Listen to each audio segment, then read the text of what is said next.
Hello everyone, मेरा नाम है दिग्विजय सिंह और मैं आप सभी का स्वागत करता हूं अपने यूट्यूब चैनल फिजिक्स मंत्रा के ऊपर। इसमें हम फिजिक्स के बारे में सीखते हैं, फिजिक्स के टॉपिक्स, हम 9 to 12 वाले टॉपिक्स भी कवर करते हैं। साइड बाय साइड हम ना रियल लाइफ एग्जांपल लेके चलते हैं कि फिजिक्स को देसी स्टाइल में हम किस टाइप से सीख सकते हैं। तो आई होप आपने पीछे जो मेरी 2 वीडियोज़ आई थी वो आपने देखी होगी। हमने पहली वीडियो के अंदर इलेक्ट्रोमैग्नेटिक इंडक्शन के बारे में बात करी थी और दूसरे वीडियो में उसको कैरी ऑन किया था, हमने कैरी फॉरवर्ड किया था। उसमें हमने Faraday law of electromagnetic induction पढ़ा था और लेंजेज लॉ के बारे में बात किया था। आज जो हम टॉपिक करने वाले हैं दैट इज मोशनल ईएमएफ। भाई देखो, मोशनल ईएमएफ होता क्या है। हम मान लेते हैं कि हमारा है मैग्नेटिक फील्ड, इस टाइप से आपकी मैग्नेटिक फील्ड लाइंस है जो कि अंदर की तरफ जा रही है, प्लेन ऑफ पेपर पे अंदर की तरफ जा रही है आपकी। ये क्या है जी? Magnetic field line. देखो, कभी भी ना एक चार्ज पार्टिकल अगर मैग्नेटिक फील्ड के अंदर मूव कर रहा है, मान लेते हैं हम चार्ज पार्टिकल की बात करते हैं, ये मैं आपको जनरल नॉलेज के लिए बता रहा हूं। एक चार्ज पार्टिकल मान लो मैग्नेटिक फील्ड लाइन के अंदर मूव कर रहा है, तो जब तक वो मैग्नेटिक फील्ड को काटेगा नहीं तब तक ना वो फोर्स एक्सपीरियंस नहीं करेगा, तब तक वो फोर्स को एक्सपीरियंस नहीं करेगा। तो एक चार्ज पार्टिकल को फोर्स एक्सपीरियंस करने के लिए मैग्नेटिक फील्ड लाइन को काटना पड़ेगा। अगर ये वो मैग्नेटिक फील्ड लाइन के पैरेलल जा रहा है, एंटी पैरेलल जा रहा है, तो उस केस में वो कोई भी फोर्स एक्सपीरियंस नहीं करेगा। लेकिन जिस टाइम पे वो किसी एंगल पे आया, मींस वो उसको उनको काटेगा, उस टाइम पे वो फोर्स एक्सपीरियंस करता है। हम यहां पे ले लेते हैं जी ये हमने एक रोड ले ली, मेटेलिक रोड, इसकी लेंथ एल है, ठीक है।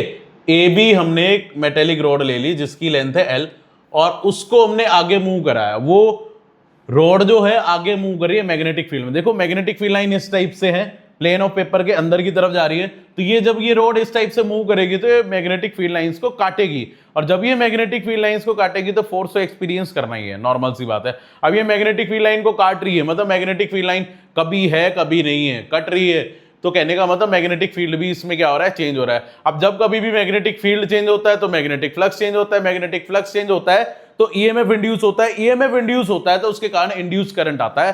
तो हमें वही बात करनी है कि अगर एक यूनिफॉर्म मैग्नेटिक फील्ड के अंदर कोई भी एक जिस टाइप से ये रोड ली, अगर उसके अंदर मूव कर रही है, मैग्नेटिक फील्ड लाइन को काट रही है, तो इसके अंदर ईएमएफ इंड्यूस हो जाएगा। वही ईएमएफ को बोलते हैं मोशनल ईएमएफ, क्योंकि वो मोशन के कारण प्रोड्यूस हुआ है। वो मोशन था, मोशन के कारण उसने मैग्नेटिक फील्ड लाइन को काटा, मैग्नेटिक फील्ड लाइन को लगातार काट रहा है, मैग्नेटिक फील्ड चेंज हो रहा है, फ्लक्स चेंज हो रहा है, ईएमएफ इंड्यूस हो रहा है। वही आपका कौन सा ईएमएफ है? मोशनल ईएमएफ है। वही मोशनल ईएमएफ हम निकालने वाले हैं।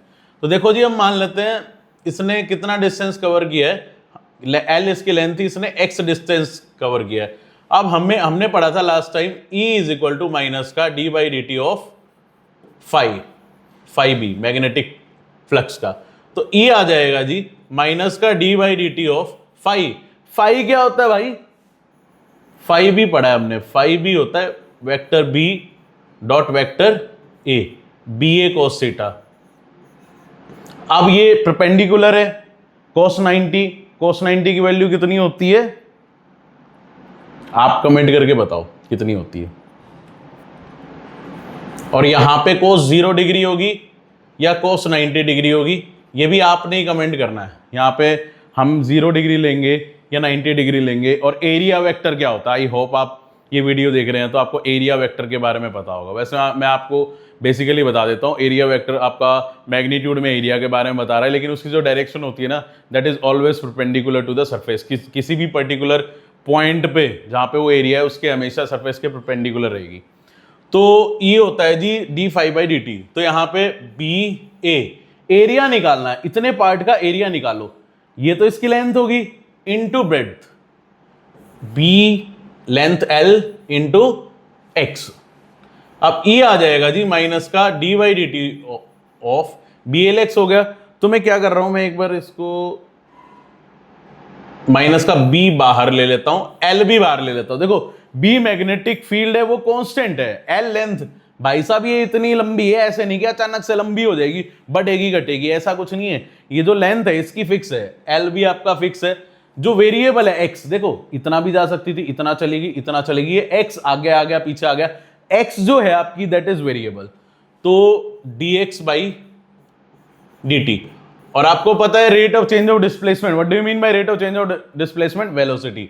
तो ईएमएफ आ गया जी आपका माइनस का बी एल वी। माइनस का निशान क्या इंडिकेट करता है? लास्ट टाइम हमने बात करी थी माइनस का निशान ये इंडिकेट करता है जिस कारण से ईएमएफ इंड्यूस हुआ है, हमेशा वो उस कारण को क्या करेगा, अपोज करेगा। ये आपका नेगेटिव सिंबल वो करता है, ठीक है। और आपका इमोशनल ईएमएफ कितना आ गया, माइनस का सिंबल अगर हम हटा दे तो BLV, क्या है जी, BLV, this is our emotional EMF. तो हमारा B कांस्टेंट था, L कांस्टेंट था, मतलब कहने का मतलब जितनी जल्दी मैं लेके जाऊंगा ना इस रोड को, जितना जल्दी लेके जा रहा हूं, जितना स्पीड से ये आपका मैग्नेटिक फील्ड लाइन को क्रॉस कर रही है, जितनी वेलोसिटी से क्रॉस कर रही है, उतना ज्यादा क्या होगा आपका इसके अंदर ईएमएफ इंड्यूस होगा। हम मान लेते हैं, हम ऐसा करते हैं, केस लेते हैं। इस केस के अंदर क्या मानते हैं भाई, ये आपका इसी टाइप से मैग्नेटिक फील्ड है यहाँ पे, और magnetic field plane of the paper के परपेंडिकुलर है, नीचे की ओर जा रहा है मैग्नेटिक फील्ड लाइंस, ऊपर से नीचे की ओर। हम ऐसा मानते हैं जी, हमारे पास ना जैसे यही मान लेते हैं, एक मार्कर है, मार्कर या मार्कर को भी छोड़ो, एक आपकी रोड है, यूनिफॉर्म रोड है, उसको ना इधर से फिक्स कर दिया हमने, इधर से हिंज कर दिया और उसको ऐसे घुमा रहे हैं, इस टाइप से घूम रही है वो, ठीक है। तो इसको इस टाइप से यूनिफॉर्म मैग्नेटिक फील्ड में घुमाया गया है, ठीक है, आपकी इस रोड को, और ये आपका यहाँ पे फिक्स कर दिया गया। हम मान लेते हैं किसी भी टाइम पे इसको इतना ही घुमाया था भाई, किसी भी टाइम पे थीटा एंगल से ये घूमी थी, तो इसके अंदर ईएमएफ क्या इंड्यूस होगा, वो तो हमने भाई सीधा जा रहा है तो क्या ईएमएफ इंड्यूस होगा। अब ऐसे घूम रहा है तो भी तो ये मोशन हो रहा है, इसके कारण जो ईएमएफ इंड्यूस होगा that will be also motional EMF. तो हमने पढ़ा था जी E is equal to d/dt of phi b। Minus का निशान केवल डायरेक्शन बताता है, इसलिए मैं माइनस का निशान यहाँ पे नहीं ले रहा, मैं सिर्फ मैग्नीट्यूड निकाल रहा हूँ, ठीक है। E आ जाएगा भाई d/dt ऑफ फाई। फाई क्या होता है, BA, एरिया, ये जो आपका पार्ट है इसका एरिया निकालना है। देखो पूरे सर्कल का एरिया क्या होता है जी, πr², और एरिया ऑफ सेगमेंट क्या होता है, थीटा अपॉन 360। 360 मीन्स 2 पाई, तो यहां पे पाई हो गया, तो भाई एक पाई से एक पाई को उड़ा देंगे अपन, पाई से पाई हमारा क्या हो गया भाई, कैंसिल। तो E आ गया जी d/dt, अंदर ब्रैकेट में ले रहा हूं मैं, B था ये अपना। अच्छा अगर ये जो रेडियस है, अगर ये आपका L है, तो मैं इस R को क्या लिख देता हूं, मैं यहाँ पे L लिख देता हूं। इस R की जगह मैं मान लेता हूं जी L, r² की जगह मैंने ले लिया जी L²। ये हमारा कटा पड़ा ही था पाई, तो ठीक है। तो ध्यान देना भाई, जो ईएमएफ आ रहा है BL² θ/2, इसका रेट ऑफ चेंज d/dt है इसका, तो E क्या आ जाएगा, B कांस्टेंट है भाई, L जो लेंथ था इसका वो कांस्टेंट थी, dθ/dt, और 2 था ही, तो इसको मैं हाफ अलग से लिख देता हूं, ठीक है। तो E आ जाएगा हाफ BL²। देखो rate of change of angular velocity, आपका थीटा क्या होता है, angular displacement, sorry rate of change of angular velocity नहीं, एंगुलर डिस्प्लेसमेंट क्या होता है, एंगुलर वेलोसिटी। तो यहां पे एंगुलर डिस्प्लेसमेंट थीटा है, इसका रेट ऑफ चेंज क्या आ जाए भाई, एंगुलर वेलोसिटी ओमेगा। तो ईएमएफ इंड्यूस जो हुआ है that is half BL² omega. तो अगर हम गोल गोल इस टाइप से घुमा रहे थे, यहां पे जो ईएमएफ आया वो आया जी हाफ BL² ओमेगा।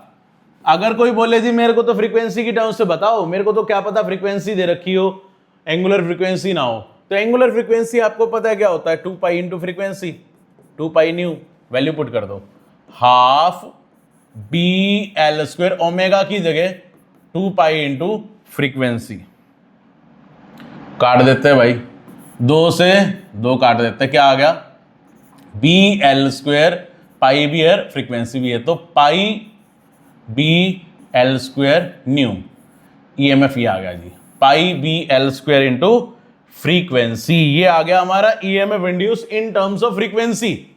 हम एक क्वेश्चन लेके चलते हैं, देखो आई होप आपको समझ में आया होगा, मैं आपको एक बार फिर से जल्दी बताऊं। देखो क्या था मोशनल ईएमएफ, क्या होता है जब मोशन होता है ना, कोई भी पार्टिकल, आपका पार्टिकल कह रहा हूं सॉरी, कोई भी मान लो एक यूनिफॉर्म रोड है, वो आपका काटती जा रही है मैग्नेटिक फील्ड लाइन को, तो उसमें ईएमएफ इंड्यूस होगा, और उस मोशन के कारण जो ईएमएफ इंड्यूस हुआ है that is known as motional EMF. तो वहां पे जो मोशनल ईएमएफ आया, हमें पता है E क्या होता है, माइनस का d/dt, माइनस का rate of change of magnetic flux, magnetic flux होता है BA, और B आपका as it is A area. अब एरिया जो आएगा लेंथ इनटू ब्रेड्थ है इस केस में, क्योंकि एरिया इसने इतना कवर किया है, तो BLX आ जाएगा। बी और एल कॉन्स्टेंट है, बाहर आ जाएगा, ये बच जाएगा dx by dt। dx by dt rate of change of displacement आपका आता है वेलोसिटी। तो ईएमएफ आ गया भाई माइनस का bl भी, माइनस का निशान क्या बता रहा है, बस डायरेक्शन बता रहा है, ठीक है। इसी टाइप से फिर हमने पढ़ा, अगर मान लो मैग्नेटिक फील्ड लाइन है, प्लेन ऑफ द पेपर से नीचे की तरफ है, एक हमने कोई भी यूनिफॉर्म रोड ले ली और उसको एक तरफ से फिक्स कर दिया, हिंज कर दिया, और वो इस टाइप से घूम रही है, ठीक है, तो उसमें क्या ईएमएफ इंड्यूस होगा, होगा। क्या वो मोशनल ईएमएफ होगा, होगा भाई, होगा, क्योंकि वो मोशन के कारण हो रहा है। तो ई क्या था, माइनस का D phi by D T, minus के निशान मैंने लिया नहीं है क्योंकि ये बस डायरेक्शन बता रहा है, जिस कारण से प्रोड्यूस हुआ उसको अपोज करेगा कारण को। तो आपका ई क्या है भाई, डी बाई डी टी, आपका फाई बी, फाई बी। अब फाई बी क्या होता है, बी ए कोस थीटा या बी ए, एरिया पाई एल स्क्वायर हो जाएगा, इनटू में इसका एरिया निकालना भाई, area of segment theta by 360, theta by 360 means 2 पाई। यहां पे आपने पाई से पाई को कैंसिल कर दिया, बचा G D by D T, किसका बच गया, बी एल स्क्वायर थीटा, और नीचे 2 था, इस 2 को नीचे बाहर ले लिया तो हाफ बाहर आ गया, B L square as it is, D theta by D T क्या होता है, ओमेगा। ओमेगा क्या है, आपकी एंगुलर फ्रीक्वेंसी, आपकी क्या आ गई थी, एंगुलर फ्रीक्वेंसी, ठीक है। तो ईएमएफ आ गया half B L square omega. अब ओमेगा की वैल्यू होती है 2 पाई इंटू फ्रीक्वेंसी, तो half B L square omega की value 2 pi into frequency put कर दिया, 2 से 2 कैंसिल हो गया, पाई था बी एल स्क्वायर फ्रीक्वेंसी, तो पाई बी एल स्क्वायर फ्रीक्वेंसी, ये हमारा क्या हुआ है जी, ईएमएफ इंड्यूस हुआ है इस केस में। आई होप आपको इतना समझ में आया होगा। अगर आपको इसी टाइप से कह रहा है भाई, एक मान लेते हैं इसी टाइप से गोल गोल घूम रहा है कोई भी, उसकी फ्रीक्वेंसी कह रहा है 100 हर्ट्ज है, 100 हर्ट्ज उसकी फ्रीक्वेंसी है, इसका मतलब 1 सेकंड में 100 बार घूम रहा है वो, ठीक है। आपको बोलता है भाई मैग्नेटिक फील्ड ले लेते हैं 1 टेस्ला, 1 टेस्ला मैग्नेटिक फील्ड के अंदर मान लो एक साइकिल की ताड़ी ले लेते हैं जिसकी लेंथ है 1 मीटर, 1 मीटर लंबी साइकिल की ताड़ी, चेन में होती है ना उसकी जो ताड़ी जो होती है, जो भी बोलते हैं, मतलब अलॉय टाइप का, ठीक है, वो है। कितनी फ्रीक्वेंसी उसकी घूमने की, 100 हर्ट्ज है। कितना मैग्नेटिक फील्ड के अंदर है भाई, 1। ये मैं पूछा है, ई क्या होता है, half B L square omega.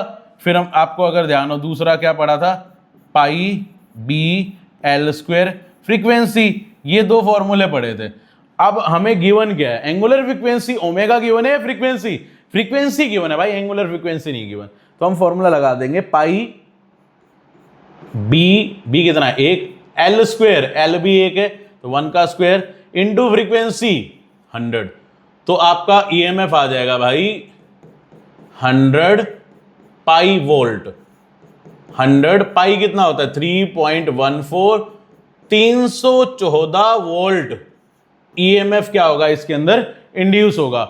आपको बोल रहा होता, मान लो इसकी रेजिस्टेंस 2 ओम है, मान लो आपको ऐसा भी गिवन होता, आपका रेजिस्टेंस कितना गिवन है यहाँ पे 2 ओम है, तो आपसे पूछ रहा है करंट और बता दो। आई क्या होता है, E by R, E by R, E कितना है 314, आर कितना दे रखा है 2, तो 157 एम्पियर, 157 एम्पियर इसमें करंट भी आपका इंड्यूस हो जाता। आई होप आपको ये मोशनल ईएमएफ का कंसेप्ट समझ में आया होगा।